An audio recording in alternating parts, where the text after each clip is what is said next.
It was not easy. I mean, anybody couldn't do radio. You had to be a very quick study.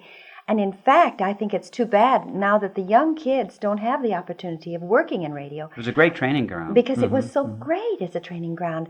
I mean, we worked in front of audiences. We had a sense of comedy timing. You know, the audiences would tell us. We had to be such quick studies. We had to be able to pick up a script.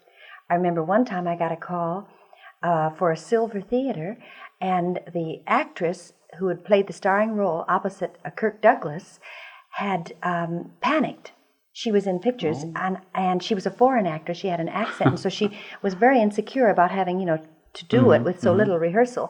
And they called me, and I had to go and be there and on the air within about 20 minutes and, read it cold. And it was a great challenge, but it was very exciting. There's such an excitement about radio and the nostalgic feeling about radio.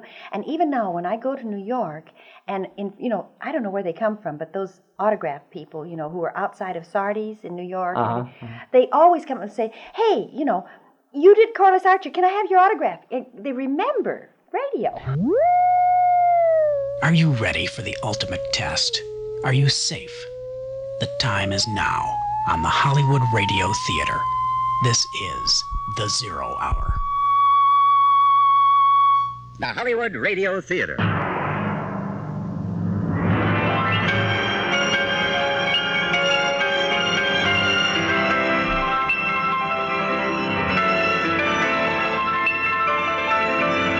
Every day at this time, Monday through Friday, a J.M. Kholos Enterprises production, the Hollywood Radio Theater, presents an unusual tale of mystery and suspense. Every week, Monday through Friday, the Hollywood Radio Theater presents... I'm Rod Serling. You're listening to the Zero Hour. Rest your eyes.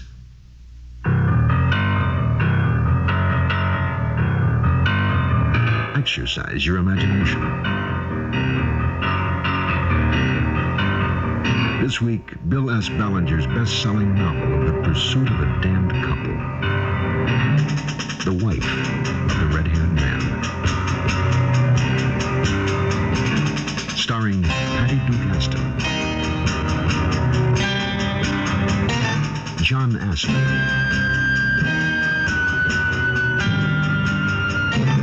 and Howard Duff. In Elliot Lewis's production of The Zero Hour. I'm Les Davis. Hey, listen, if you're gonna go first class. WRVR in New York at 106.7 FM. Join me here weeknights at 8.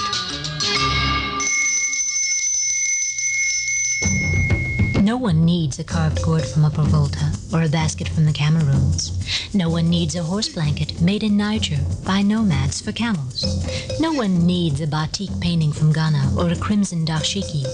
But some people want to surround themselves with the beauty, the craftsmanship of a unique heritage. For those people, there's Ashanti Bazaar, 872 Lexington Avenue at 65th Street. Ashanti is African, and African is special. The colors are vibrant, the fashions flowing, the jewelry hammered and polished to brilliance. At Ashanti, there's a beautiful bracelet of amber and antique sterling beads made in Mali, and a perfect gift for someone with a lot of style. At Ashanti, there's a splendid caftan of hand-woven cloth in vibrant blues of West Indian design, and a perfect present to give yourself. Because you've got a lot of style. You're where Ashanti Bazaar is at, 65th and Lexington. Hugh Rohan, supposedly killed in Vietnam, returns after an absence of 7 years to find his wife remarried to Albert Turner. In a confrontation, Rohan, the red-haired man, panics and kills Turner. Mercedes Turner, still in love with Rohan, flees with him. She hurriedly gathers money and her jewels, buys a car, and the two escape New York and drive to Delaware. Two detectives, Williams from the 19th Precinct and Scores from Homicide, are assigned to the case. Williams finds that Mercedes Turner was secretly married to Hugh Rohan before her second unhappy marriage to Albert Turner. However, he doesn't know it was Rohan who shot Turner, nor is he yet aware that the fugitive Rohan even exists. But first, this word. How would you like to win one of the world's most exciting tape decks? The $1,000 4-channel TIAC 3340S. The TIAC tape deck that has just about every feature of a professional recording studio. Well, you may if you enter the FM Guide TIAC 4-channel sweepstakes. FM Guide, the monthly magazine which brings you in advance the best of the greater New York area's FM radio programs, wants to award you the incomparable TIAC 3340S. The drawing will be held in New York City on October 1st, and you don't have to be present to win. Just pick up a copy of FM Guide's September issue at any newsstand, write your name and address on the cover, or a facsimile, and send it to TIAC Contest, care of FM Guide, 1290 Avenue of the Americas, New York 10019. That's TIAC 3340S, care of FM Guide, 1290 Avenue of the Americas, New York 10019. You could be the winner.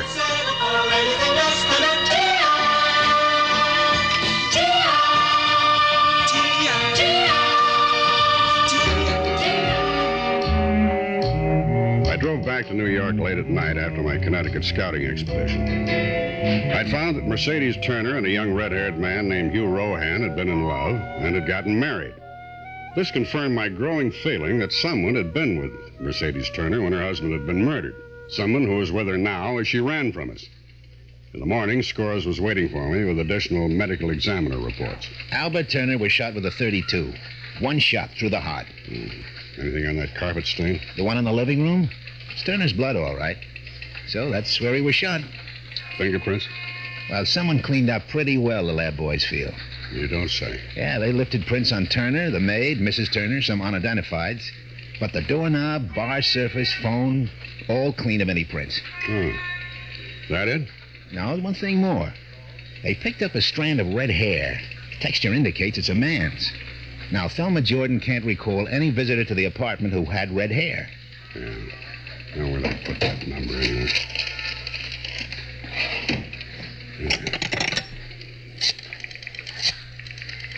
What's up, Will? Maybe onto something. Get on the other phone. Right.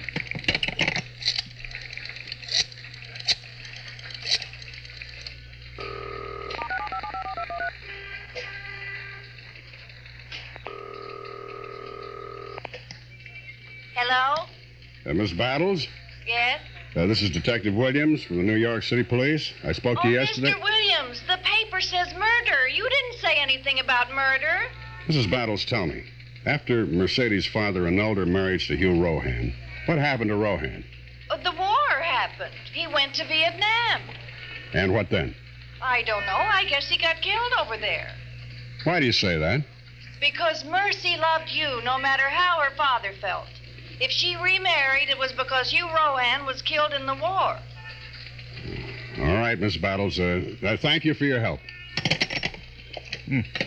We found a strand of red hair belongs to a ghost. Yeah, right. On the phone yesterday, you said she went to the bank first thing in the morning. Withdrew $4,500 cash. Collected maybe 50 grand in jewels from her safe deposit box. We got a description from the insurance company. And her mink coat, another 8 or 9 grand? Yeah, probably. All right, send a description of the jewelry to all jewelry stores and pawnbrokers within 2 days' drive of here. And check out the sale of every new or used car within a couple of hours' drive from here. You think she bought a car? Yes, and I think she's going to start selling her jewels, and I think she's got a red-haired male companion. The ghost, huh? Right. I think she's traveling with a ghost. We woke to clear, sunny skies, and Hugh seemed more cheerful than the night before. I wanted him to tell me more about what he'd said. That he was a convict. An escaped convict. Whenever I tried to ask him, he'd sense what I was about to say and avoid me. After breakfast, we drove to Fredericksburg, where we were married. Then we found another small vacation cottage nearly deserted by the season.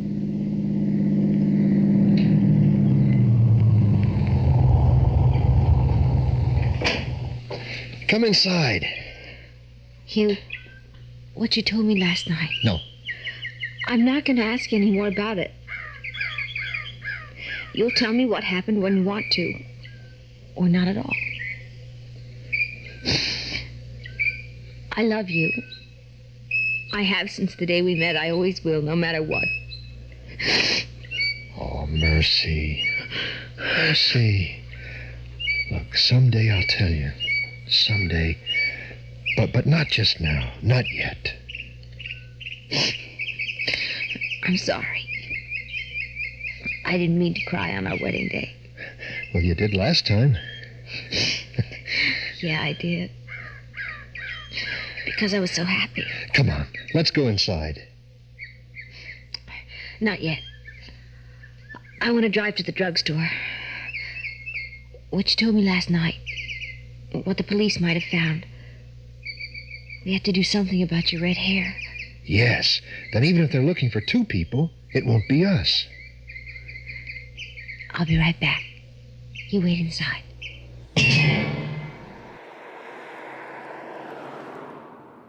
Janet Waldo, famous for her portrayal of Corliss Archer, as well as Judy Jetson, Penelope Pitstop, and Emmy Lou on the adventures of Ozzie and Harriet, was featured in this episode of the Zero Hour. Well, I did a lot of, oh gosh. Well, actually, let's say it was radio. I did some little theater, and I did some other things before radio, but the first radio show that I was on, actually, was Lux Radio Theater.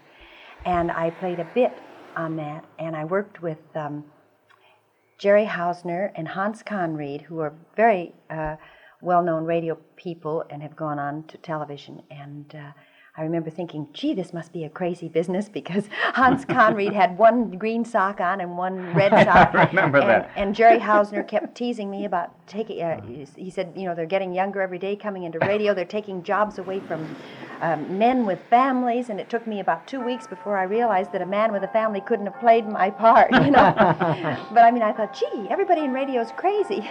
And then I realized, after I worked in radio, that there's no medium as wonderful as radio. I think the people in radio excel people in any other medium. It was kind of like a big family, wasn't it, Sam? Yes, it was. And I don't blame there being nostalgia for radio, because it was a wonderful era. Also, on Ozzie and Harriet, I was supposed to say, they were talking about the stock market, and I was supposed to say, oh, you know, hi, Mr. Nell, are you a bull or a bear? But, you know, I didn't know anything about the stock market, and I don't know what, my vision was good. I don't know what the problem was, but I said, hi, Mr. Nelson, are you a bull or a deer? And he said, you know, there was this kind of beat, and then he said, I didn't know what I'd said wrong, and he said, well, Emmy Lou, I'm really a bull, but you can call me deer if you want to.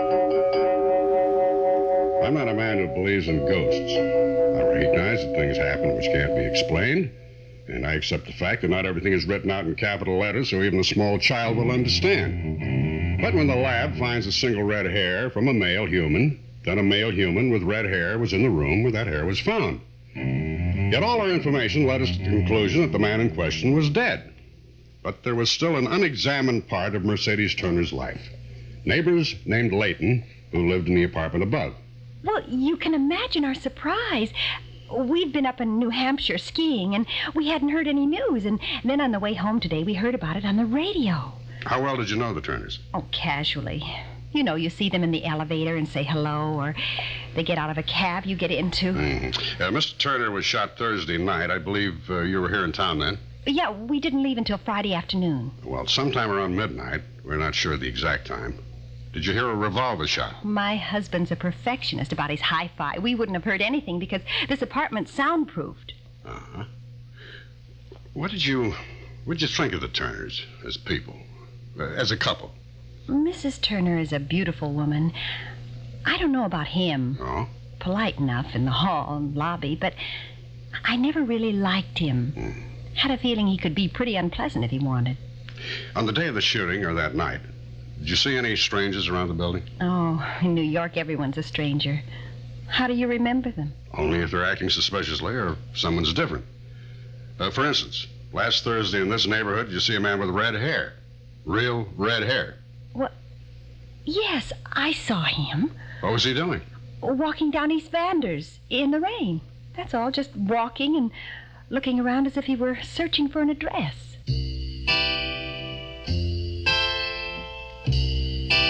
Dyeing Hugh's hair brown changed his appearance remarkably. But very subtly, his attitude had also begun to change. Perhaps it was because my memories were of a younger, more innocent time, when the future was spread safely before us, ours for the taking. But by the time we left Fredericksburg, he'd become shifty, suspicious. I was driving. Where are we headed? Richmond, Virginia. Why didn't we stay where we were? What was wrong with Fredericksburg? We can't stay in one place too long, and we're too close to New York, and we need money. What's needing money got to do with driving to Richmond? I have to begin selling my jewelry, Hugh. I don't want to do it in the same town where we were married. You're smart. I worked, you know, while you were gone. I had a good job before I married Albert. I made decisions. I functioned on an executive level. Better than being stuck with me, is that what you mean? No, that's not what I mean. I love you. You know that. You must know that. Why else are we together? We're gonna stay together. I'll take care of anyone who comes between us again.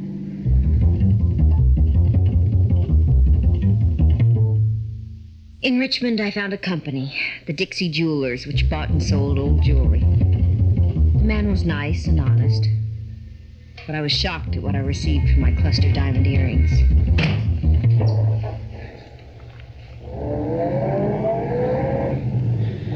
How much did you get? $600. They were insured for $3,500, Hugh. Where are we going now? You decide. You tell me where you think we should go. Mexico? We can get into Mexico and live there together. They'd never find us. Do you speak Spanish? No. Well, I don't either. We'd be terribly conspicuous. Well, then you decide. You pick a place. Just so we're together, that's all I want. That's all that's ever mattered to me. Do you think everything's going to be all right? Why do you ask? Aren't you sure? I don't know. I'm no longer sure of anything. Those years and all those years, they take it away from you.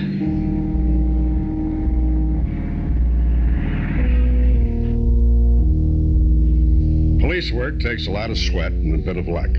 We got our first break because New York, New Jersey, and Connecticut cooperate closely on car information. A woman answering Mercedes Turner's description had bought a used car in Jersey City, Jersey plates. When we checked out the name and address she'd given for transfer of title, we found there was no such person and no such address. A teletype to the Delaware State Bridge Authority brought us further information. A trooper remembered the car because it was driven by a man with flaming red hair. The car had crossed the bridge at the end of the Jersey Turnpike. From there, it might have gone into Delaware, Maryland, or Virginia.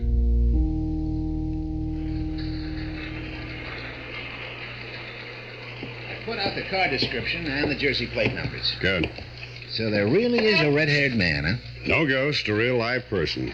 Hugh Rohan. I checked the registrar at his college. Annixter? Right. Got his records. Applied for entrance 1964 pre-med. Excellent grades, high school, Germain, Illinois. Lacking credits in Latin and chemistry, admission denied. Which isn't unusual for students from small-town high schools. Well, how'd he make it up? Tutoring, usually. And that's what happened to Rohan, huh? No, didn't have the chance.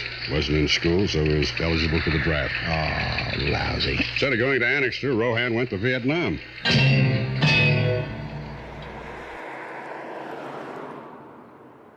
Well, I was there for most, not all, but most of the sessions. I would go in and meet the performers quite a bit. You know, I don't remember socializing with Elliot or that kind of stuff. I don't know that we had any major personal time together. It was a fairly hectic schedule, but we got it done. Several months later, after we were off the ground and there was a lot of publicity and all this kind of stuff, I get a call from AFTRA. They said, "Would you mind coming in? We'd like to meet with you." And so I go in and sit down, and got a bunch of people around the table and boardroom thing, and, "Well, you know, we quoted you this, but now that you're a success, you know, you should be paying more, and here's what we think you ought to be doing." And it was that kind of conversation. And anyway, all the union kind of stuff, although we were an AFTRA, we were doing it as an AFTRA signator, they were writing new rules or trying to get me to agree to a different financial model, and my entrepreneurial thing was kicking in. I said, "Here, I created this thing, I've, new jobs, all these people get whatever," and I was maybe very disillusioned. Now, keep in mind, I was relatively young. I hadn't been to all the minefields that you end up going through, so I was a little bit naive as well. But nevertheless, I was disillusioned. I said, the hell with it.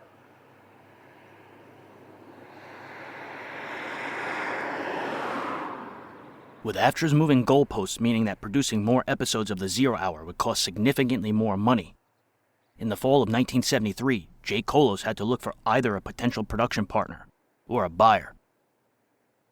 In the meantime, the Zero Hour continued to air in syndication over stations like WRVR in New York.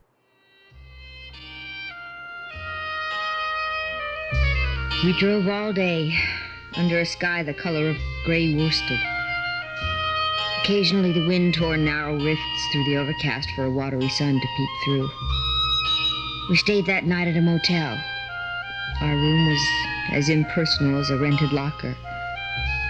We tried having a drink to help us forget everything that had happened. It didn't work. You sorry you came? No. I had to come. You can't be sorry for what had to be.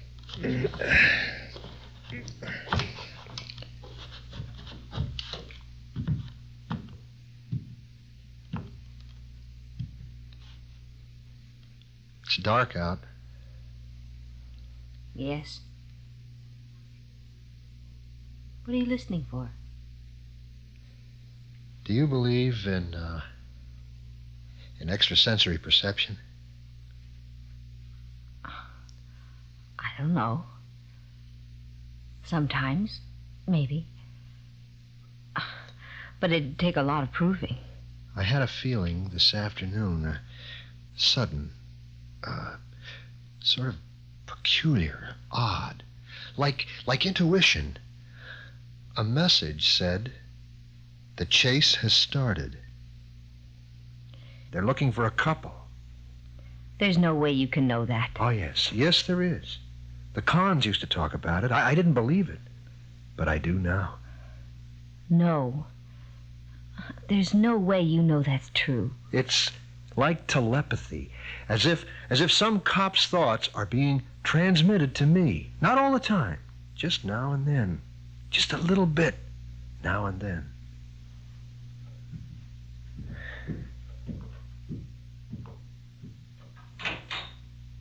Where are you going? There's a car parked out there. Michigan plates. I'm going to get rid of our Jersey ones.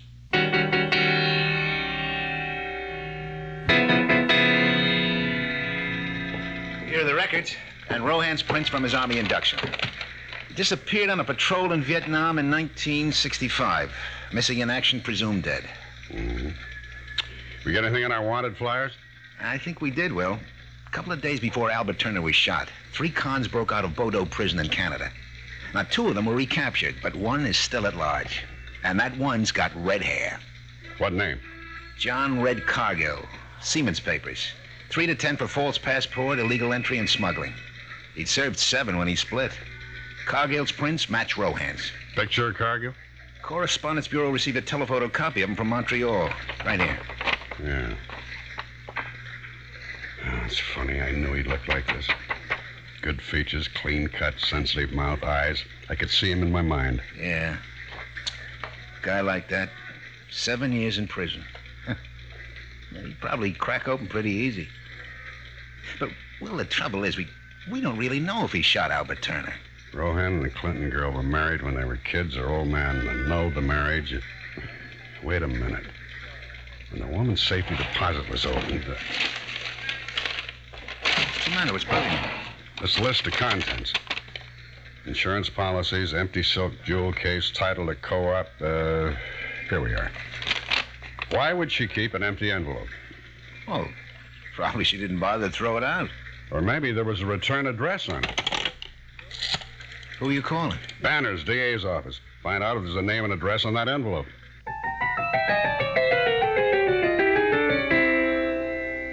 We didn't stop again until we reached Kansas City.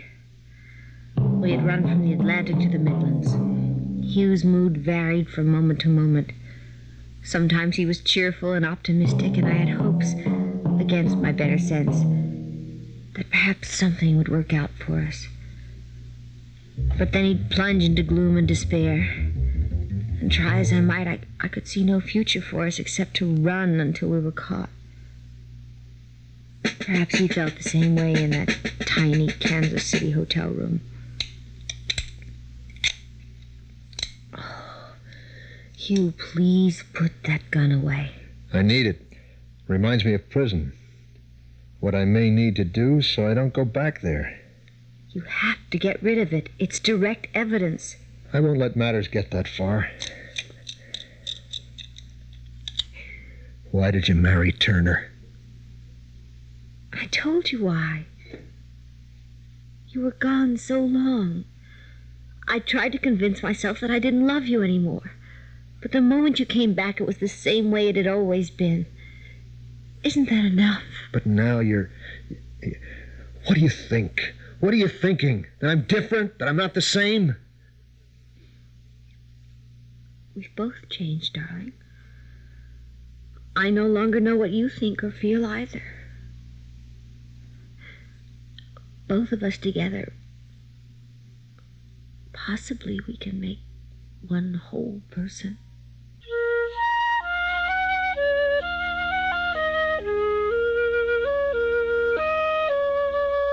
Banners in the DA's office gave me the name on the empty envelope we'd found in Mercedes Turner's safety deposit box, Sayer and Bates Attorneys.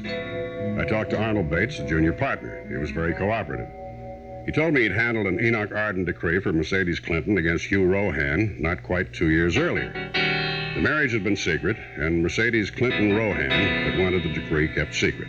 Her father was an old man in poor health, and she hadn't heard from her husband Hugh in 7 years. He was presumed dead. You mean they were married a second time? Right. After Lyman Clinton had the first marriage annulled, they were married again secretly, just before Rohan was sent to Vietnam. Where he goes out on a patrol and disappears. To surface again in a Canadian jail under another name. Uh-huh. Well, whatever names they use, Will, we got a description, we got his prints, and we know their car. We're gonna get him. Yes, I think we will. Any reports on the jewelry? Not yet. Keep after it. They're gonna need money.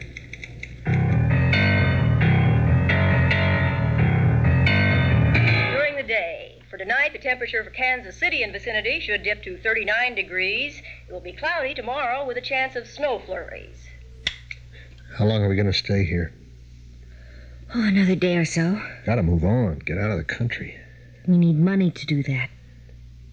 Hugh, don't the police get reports on pawned articles? Yeah. So I've heard. Instead of pawning my things, I'll run an ad in the paper and sell them myself. That's dangerous. No, I don't think so.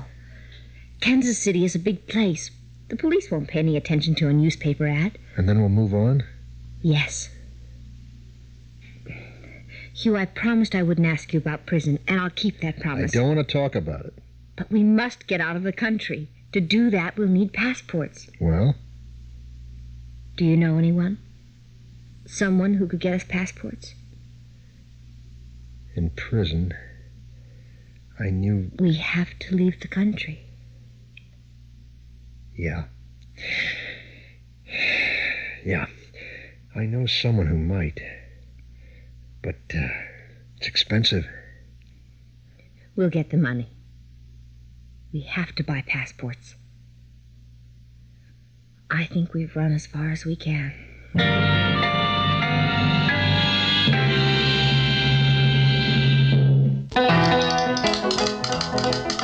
I have personal reasons for wearing this mask.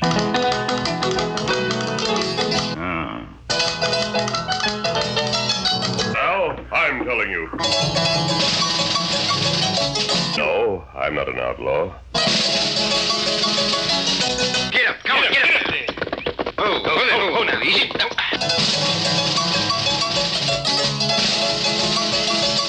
That's for trying to draw a sneak gun. No, Toto.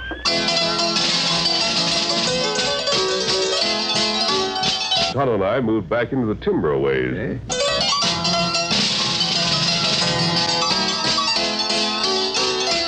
Bartender? Yes, sir? How'd you like to peek under my mask?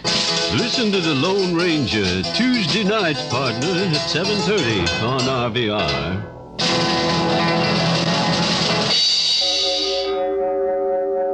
at this time, rest your eyes and listen here to this week's continuing study in suspense, The Wife of the Red-Haired Man. I'm Rod Serling, and this is the Zero Hour.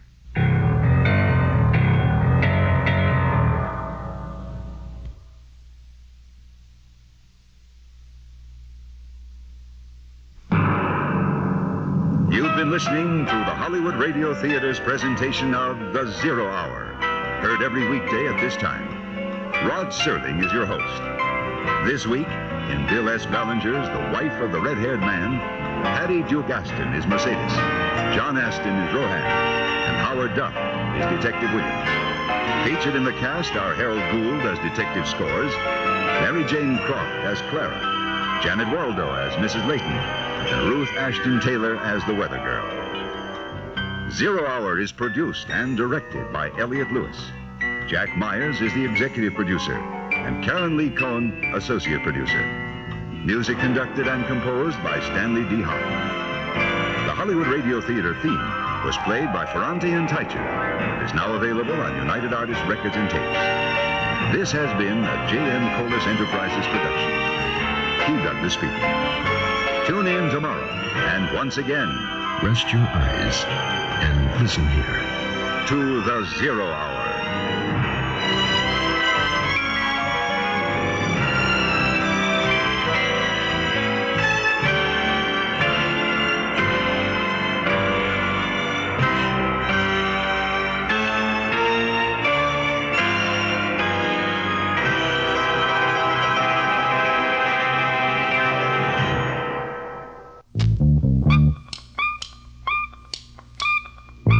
Jazz is on WRVR. RVR's got lots of jazz. The jazz place is RVR. Jazzy people listen to us. RVR is jazz. And jazz is in. Jazz is on WRVR. In the morning. In the evening. Have we got jazz? Yeah.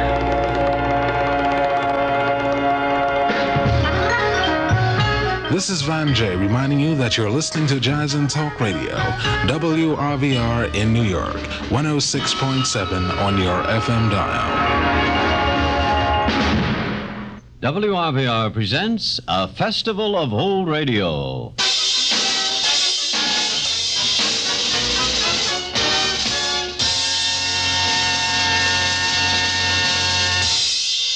Each weeknight at this time, WRVR presents a classic radio drama to give you an experience in imagination.